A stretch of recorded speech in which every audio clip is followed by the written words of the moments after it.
देखिए यहाँ पर एक टॉपिक है डीएनए की कोशिका में स्थिति, यानी कि डीएनए कोशिका में कहाँ पर होता है। तो सबसे पहले थोड़ा सा बात कर लेते हैं कोशिका। भाई कोशिका होता कितना है? तो दो होता है ना। एक क्या होता है आपका पूर्व केंद्रकीय यानी कि प्रोकैरियोटिक कोशिका,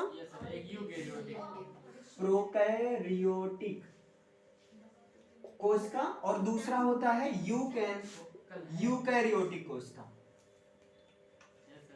यूकैरियोटिक कोशिका, कोशिका दो तरह की होती है, एक तो प्रोकैरियोटिक कोशिका और एक होती है यूकैरियोटिक कोशिका होती है। अब प्रोकैरियोटिक और यूकैरियोटिक एक्चुअली ये प्रोधन कैरियन से बना है और ये बना है यूधन कैरियन से बना है। प्रो मीन्स होता है प्रीमिटिव यानी कि पुरानी, और कैरियन मीन्स होता है केंद्रक, है ना। तो ऐसी कोशिका जिसमें केंद्रक का अभाव होता है वो होता है प्रोकैरियोटिक कोशिका, और ऐसी कोशिका जिसमें केंद्रक पाया जाता है ना, वो होता है तुम्हारा यूकैरियोटिक कोशिका। समझ में आया? अगर दोनों में मेजर अंतर पूछ लें तो सिंपल सा है, प्रोकैरियोटिक कोशिका मतलब जिसमें केंद्रक का अभाव है, और जिसमें केंद्रक पाया जाता है वो क्या है? यूकैरियोटिक कोशिका। ये क्या होता है? बहुकोशिकीय जीवों में ज्यादातर पाया जाता है, और ये एक कोशिकीय जीवों में पाया जाता है। तो यहां से अगर देखा जाए तो डीएनए भी दो होता है, एक तो प्रोकैरियोटिक कोशिका में पाया जाने वाला डीएनए, और दूसरा नंबर यूकैरियोटिक कोशिका में पाया जाने वाला डीएनए। क्लियर है? तो यहां से हम ये बोल सकते हैं कि जैसे कोशिका दो प्रकार का होता है, उसी प्रकार डीएनए भी दो प्रकार का होता है। कौन सा है? एक है आपका प्रोकैरियोटिक डीएनए, प्रोकैरियोटिक डीएनए जिसको बोलते हैं हिंदी में क्या बोलते हैं? पूर्व केंद्रकीय डीएनए। भाई हिंदी थोड़ा याद रखना, पूर्व केंद्रकीय डीएनए, और दूसरा क्या होता है? यूकैरियोटिक, यूकैरियोटिक डीएनए, और जिसको बोला जाता है, क्या बोला जाता है? सुकेंद्रकीय डीएनए, है ना। इसको हिंदी में बोलते हैं सुकेंद्रकीय बहुकोशिकीय डीएनए। क्लियर है? हाँ ये अलग है, ठीक है बच्चा, ये बहुकोशिका में पाया जाता है, लेकिन बहुकोशिकीय डीएनए ऐसे नहीं बोल देंगे, ठीक है। यहाँ समझ में आया? तो जैसे कोशिका दो प्रकार का होता है, तो कोशिका के आधार पर डीएनए दो प्रकार का होता है, लेकिन यहाँ पर है स्थिति बोले तो लोकेशन, है ना। स्थिति मतलब क्या होगा? लोकेशन होगा। अगर लोकेशन के बेस पर देखें तो इसके पहले आपने देखा था डीएनए दो जगह पाया जाता है, या तो केंद्रक में पाया जाएगा या तो वो कोशिका द्रव में पाया जाएगा, दो जगह पाया जाएगा, है ना। इसके पहले मैंने लिखवाया भी था इसकी पहली वाली क्लास में, या तो केंद्रक जिसको बोलते हैं न्यूक्लियस, और या तो कोशिका द्रव जिसको क्या बोलते हैं? साइटोप्लाज्म बोलते हैं। क्लियर है? तो अब होता क्या है, केंद्रक में डीएनए ज्यादा पाया जाता है, और यहाँ भाई कोशिका द्रव में डीएनए क्या होता है? कम पाया जाता है, यही अंतर होता है। तो इस बेस पर देखा जाए तो डीएनए कितने प्रकार का है? दो प्रकार का है। कल मैंने लिखवाया भी था, याद होगा। आरएनए 3 प्रकार का होता है, और डीएनए कितने प्रकार का होता है? कौन कौन सा डीएनए? एक तो केंद्रकीय डीएनए और दूसरा माइटोकॉन्ड्रियल डीएनए, है ना। याद है? डीएनए दो प्रकार का होता है, एक तो है केंद्रकीय डीएनए और दूसरा क्या है भाई? Mitochondrial DNA. अच्छा, इसको माइटोकॉन्ड्रियल डीएनए इसलिए बोला गया क्योंकि ये जो माइटोकॉन्ड्रिया होता है, ये बताओ केंद्रक में पाया जाता है कोशिका द्रव में पाया जाता है? केंद्रक। अरे जियो बहादुर, अंदर भारी, जहां लाइसोसोम सब रहते हैं, कोशिका द्रव में साइटोप्लाज्म में पाया जाता है, यही सब लाइसोसोम है ना। तो अभी ये इसलिए मतलब साइटोप्लाज्म के कहाँ पाया जाता है? माइटोकॉन्ड्रिया में पाया जाता है ज्यादा। तो डीएनए तुम्हारा दो तरह का हुआ, एक तो केंद्रकीय डीएनए और दूसरा नंबर माइटोकॉन्ड्रियल डीएनए। क्लियर है? समझ में आया? तो अभी यहां से 3 क्वेश्चन मैंने करवाया। एक तो भाई कोशिका कितने प्रकार का है, सबको पता है कि प्रोकैरियोटिक कोशिका और यूकैरियोटिक कोशिका। अब रुको शक्तिमान, आपके दिमाग में ये भी आ रहा होगा कि यार कोशिका तो मैंने एक और दो प्रकार का पढ़ा था, एक पादप कोशिका एक जंतु कोशिका। हाँ बिल्कुल सही हो, है ना, पादप कोशिका जंतु कोशिका। लेकिन ये मत कहना सूक्ष्म जीव कोशिका, एक्चुअली सूक्ष्म जीव जंतु में ही आ गए या पादप में थोड़ा कंबाइन है ना, तो वहां वो अलग है। लेकिन यहाँ पर देखा जाए जो मेन रूप से कोशिका वो दो ही है, प्रोकैरियोटिक और यूकैरियोटिक। इसके बेस पर डीएनए दो है, एक तो प्रोकैरियोटिक डीएनए और दूसरा यूकैरियोटिक डीएनए, पूर्व केंद्र के डीएनए और सुकेंद्र के डीएनए।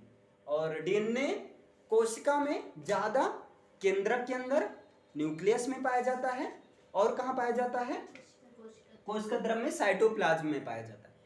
अब साइटोप्लाज्म में ही माइटोकॉन्ड्रिया होता है ना। अरे माइटोकॉन्ड्रिया ऐसे जूता जैसी संरचना होती है, एक मिनट, ऐसे होता है, इस तरह से ऐसे डिजाइन बना रहता है, इसमें कई सारे क्लियर है, बीच में ऐसे क्रिस्टी बने, ये सब क्रिस्टी होता है। इसी में F1 पार्टिकल्स होते हैं, कई सारे कलाकारी होते हैं, ठीक है। अभी समझ में आया ना? हाँ बस यहाँ कलाकारी करते रहो, बस यही करना है, कुछ नहीं करना है।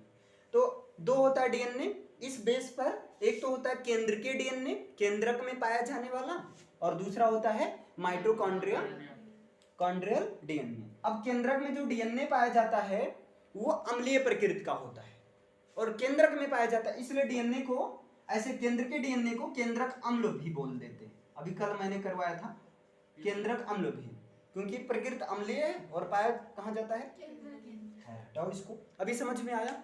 इसको पहले ऐसे लिख लो, लिखेगा इसमें कुछ पॉइंट लिख लीजिए। पूर्व केंद्र के कोशिका में, पूर्व केंद्र के कोशिका में, पूर्व केंद्र के कोशिका में डीएनए कोशिका द्रव्य में पाया जाता है। पूर्व केंद्र के कोशिका में, अब ये चीज तो लिख ही सकते हैं ना, पूर्व केंद्र के कोशिका में डीएनए कोशिका द्रव्य में पाया जाता है। कोशिका द्रव्य वहीं पर लिख देना, साइटोप्लाज्म। पूर्व केंद्र के कोशिका में डीएनए कोशिका द्रव्य में पाया जाता है, जिसे न्यूक्लियोटाइड कहते हैं, जिसे न्यूक्लियोटाइड कहते हैं। कोशिका द्रव्य में पाया जाता है जिसे न्यूक्लियोटाइड कहते हैं। तो एक्चुअली न्यूक्लियोटाइड होता क्या है, न्यूक्लियोटाइड कोशिका द्रव्य में पाया जाने वाला डीएनए है ना, उसी डीएनए को ही न्यूक्लियोटाइड कहते हैं। परंतु कुछ डीएनए प्लाज्मिड अथवा गुणसूत्रीय तत्व के रूप में होता है। परंतु कुछ डीएनए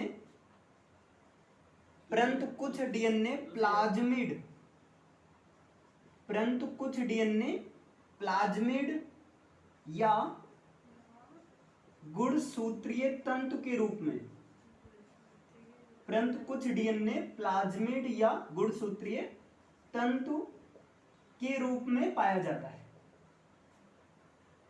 के रूप में पाया जाता है। तो देखो पूर्व केंद्र के हमने एक लिखवाया था ना, प्रोकैरियोटिक डीएनए, तो मतलब प्रोकैरियोटिक कोशिका में जो डीएनए होता है वो कोशिका द्रव्य यानी कि साइटोप्लाज्म में पाया जाता है, और उसको हम लोग क्या बोलते हैं, न्यूक्लियोटाइड बोलते हैं। तो प्रोकैरियोटिक कोशिका में एक डीएनए तो न्यूक्लियोटाइड के रूप में है, लेकिन कुछ डीएनए प्लाज्मिड के रूप में या जो है गुणसूत्रीय तंतु के रूप में होता है। ऐसा नहीं कि प्रोकैरियोटिक कोशिका में गुणसूत्रीय तंतु नहीं होता है, होता है। हाँ प्लाज्मिड, अब ये कोशिकांग है, क्लियर है, ये चीज आपका कोशिकांग है। जैसे आप गुणसूत्रीय तंतु समझ रहे हैं, माइटोकॉन्ड्रिया समझ रहे हैं, है ना, केंद्रक समझ रहे हैं, कोशिका के अंदर अंग है, वैसे ये भी सेल ऑर्गेनेल्स होते हैं, प्लाज्मिड, क्लियर है, जैसे लाइसोसोम है ना, ये सारा चीज होता है वैसे ही होता है। अभी समझ में आया, प्लाज्मिड हाँ के रूप में और या गुणसूत्रीय तंतु के रूप में पाया जाता है। अब आता है यूकैरियोटिक कोशिका में क्या होता है, तो अगला पॉइंट करके लिखिएगा, लिखिएगा यूकैरियोटिक कोशिका में, यूकैरियोटिक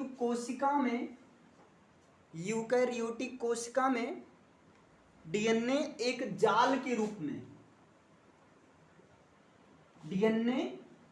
यूकैरियोटिक कोशिका में डीएनए एक जाल के रूप में, केंद्रक के भीतर उपस्थित रहता है। केंद्रक के भीतर उपस्थित रहता है। यूकैरियोटिक कोशिका में डीएनए एक जाल के रूप में केंद्रक के भीतर उपस्थित होता है,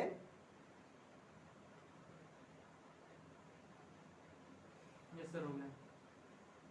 जो कोशिका विभाजन के समय संघनित होकर गुणसूत्र बनाता है।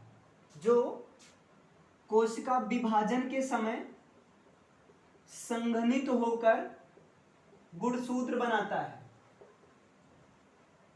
जो कोशिका विभाजन के समय संघनित होकर गुणसूत्र बनाता है। जो कोशिका विभाजन के समय संघनित होकर गुणसूत्र बनाता है। तो अभी यहां पर देखो डीएनए जो है, अगर यूकैरियोटिक कोशिका की बात करें तो यूकैरियोटिक कोशिका में डीएनए जालवत संरचना नुमा यानी कि जाल के रूप में होता है, केंद्रक के अंदर होता है और ये संघनित होकर यानी कि कंडेंस होकर एक दूसरे से मिलकर, क्लियर है, कंडेंस होकर गुणसूत्र बनाता है। लेकिन ये कंडेंस कब होता है? जब सेल डिवीजन हो रहा होता है तब, यानी कि कोशिका विभाजन के ही समय ये क्या होता है? संघनित होकर गुणसूत्र के रूप में बदल जाता है। क्लियर है? तो अभी दोनों समझ में आ गया ना। और इसीलिए इसको क्या कहा जाता है? केंद्रक डीएनए कहा जाता है। अब समझ में आया केंद्रक डीएनए क्यों कहा जाता है? क्योंकि केंद्रक के अंदर है, केंद्रक के ही अंदर संघनित होकर गुणसूत्र के फॉर्म में बदल रहा है। क्लियर है? अभी समझ में आया केंद्रक डीएनए क्यों कहते हैं? आगे आप लिख सकते हैं इसे केंद्रक डीएनए कहते हैं या ठीक है ना? इतना समझ में आया। अब जो होता है डीएनए जो होता है, यहां से एक बात तो क्लियर हो गया कि डीएनए अधिकांश मात्रा में कहां होता है? केंद्रक में होता है। कुछ मात्रा में कहां होता है? माइटोकॉन्ड्रिया में होता है ना? और डीएनए की एक और विशेषता है, डीएनए जो है लगभग सभी प्रकार के पौधों में, सभी प्रकार के जंतुओं में और कुछ प्रकार के वायरस में द्विकुंडल मॉडल की तरह काम करता है। हाँ, कुछ में है ना, सब में नहीं। तो बाकी कुछ वायरस में डीएनए जो होता है वो सिंगल हेलिक्स मॉडल के रूप में काम करता है। तो लिख लो डीएनए, लिखिए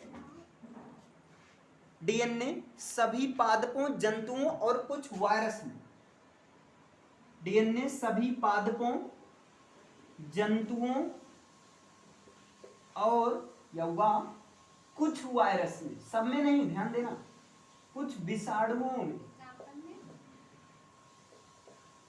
कुछ इतना भाई, कुछ विषाणुओं में डीएनए पादपों, जंतुओं और कुछ विषाणुओं में, कुछ वायरस में, कुछ वायरस में कुछ विषाणुओं में पाए जाते हैं।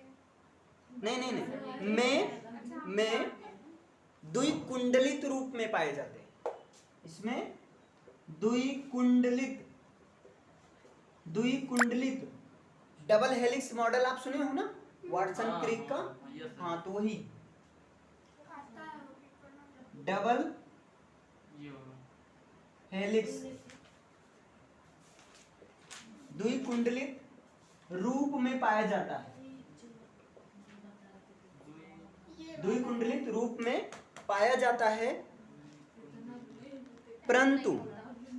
परंतु इसको क्या बोलते हैं? फाई? हाँ, परंतु 5X174 नामक वायरस में, अब ये वायरस का नाम है, ध्यान देना, इस तरह की वायरस की प्रजाति में, परंतु फाई का साइन बनाना, 5X174 नामक वायरस में सिंगल हेलिक्स मॉडल में पाया जाता है। वायरस में सिंगल हेलिक्स डीएनए के रूप में पाया जाता है। डीएनए के हेडिंग करा रूप में रहता है। आप भी चीर देते हैं। क्लियर है? अरे हम चीरते बहुत हैं, परेशान ना हो बच्चा। वही जिसे आप पहले 1.2.3 ठीक है। लिखा रहे थे, अब एकदम देखो सिंपल सा यहाँ पर है, यही एक पॉइंट है। इसमें क्या डीएनए पादपों, जंतुओं और कुछ वायरसेस में द्विकुंडल डबल हेलिक्स मॉडल के रूप में पाया जाता है। लेकिन लेकिन लेकिन मैंने परंतु करवाया है ना जी। अब यहाँ पर थोड़ा इसे देखो, इसको मैंने गोला में कर दी भाई। स्पेशल प्रकार की प्रजाति हैं, ऐसे समझ लो जैसे घर में इस नए नए रिश्तेदार आते हैं, नए जीजू, अलग तरह से हाँ होता है ना, अलग तरीके से भाई वेलकम किया जाता है। 4 महीने के बाद अबे बैठो यार, रोज तुम्हारा मतलब होता है ना, शुरुआत में जितनी इज्जत मिलती है बाद में आए हो, डेली पहुंच रही है। अरे वहां वाले आए, ठीक बैठो आराम से। ऐसे कुर्सी वो है, ऐसे घर वाले ऐसे बोलते हैं भैया कुर्सी वो है, उठाकर बैठ जाइए। और पहले अरे अरे आप कुर्सी उठाएंगे ऐसे, तो भाई ये वही स्पेशल वाले।